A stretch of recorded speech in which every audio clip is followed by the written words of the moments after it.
Good morning and welcome to west plus affairs. और जैसे कि हम देखते हैं करंट अफेयर्स के टॉप 10 क्वेश्चंस।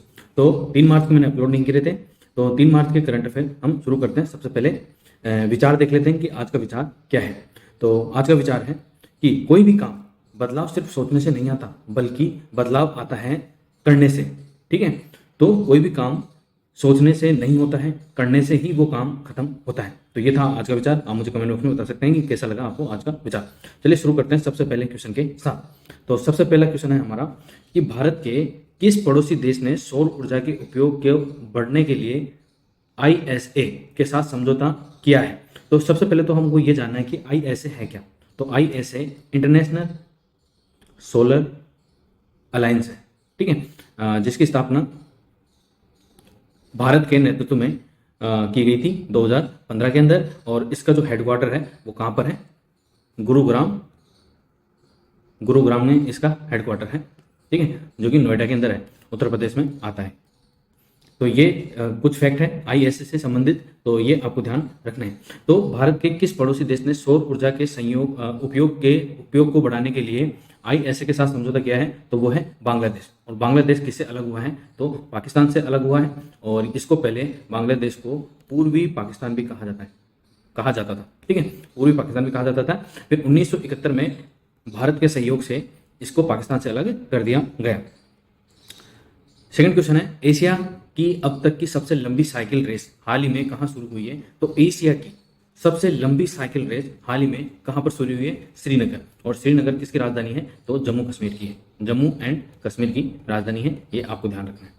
पहला बोडोलैंड अंतर्राष्ट्रीय ज्ञान महोत्सव कहाँ शुरू हुआ है? तो बोडोलैंड कहाँ पर है? तो ये है आसाम के अंदर। कहाँ पर है? आसाम के अंदर। और पहला बोडोलैंड अंतर्राष्ट्रीय ज्ञान महोत्सव की शुरुआत कहाँ पर हुई है? आसाम के अंदर हुई है। नेक्स्ट है आईएमएफ। तो आईएमएफ का फुल फॉर्म क्या होता है? तो आईएमएफ का फुल फॉर्म होता है इंटरनेशनली मॉनेटरी फंड।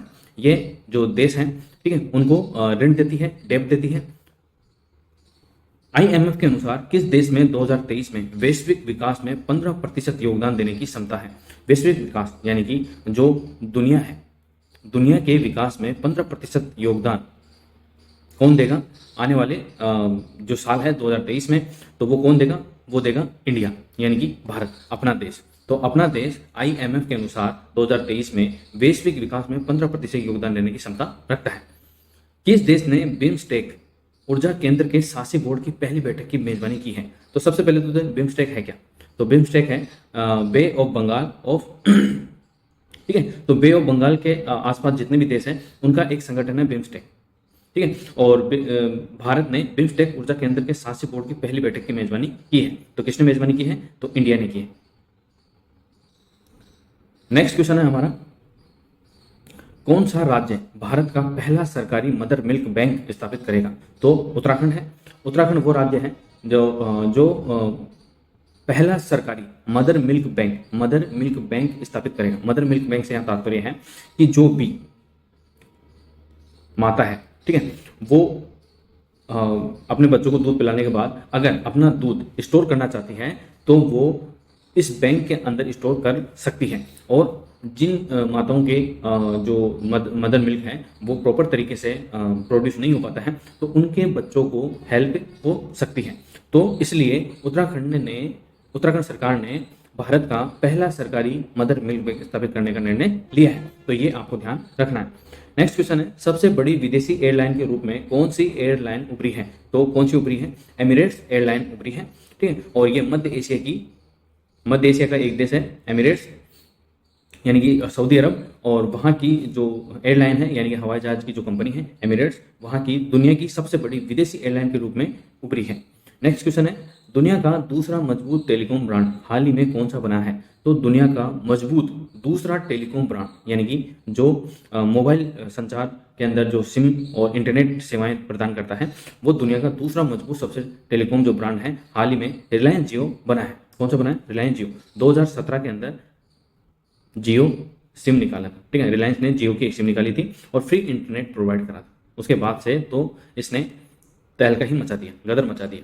तो अभी दुनिया का दूसरा सबसे मजबूत टेलीकॉम ब्रांड हो गया है रिलायंस जियो, ये आपको ध्यान रखना है। नेक्स्ट है, भारतीय वायुसेना ने किस देश में शिशु मैत्री अभ्यास में भाग लिया है? तो भारतीय वायुसेना ने जापान में शिशु मैत्री अभ्यास में भाग लिया है? अगर आपसे पूछा जाए कि हाल ही में जो अब शिशु मैत्री अभ्यास हुआ है वो किन दो देशों के मध्य हुआ है, तो भारत और जापान के मध्य।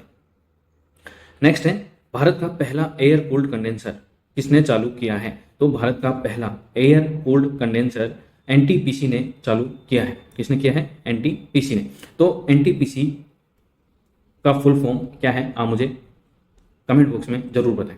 ठीक है, तो ये थे हमारे टॉप 10 3 मार्च के current affair question. I hope आपको पसंद आए होंगे। अगर पसंद आए तो प्लीज वीडियो को लाइक करें, शेयर करें और चैनल को सब्सक्राइब करें आगे ऐसे ही और वीडियो और करंट अफेयर क्वेश्चन देखने के लिए। Thank you so much.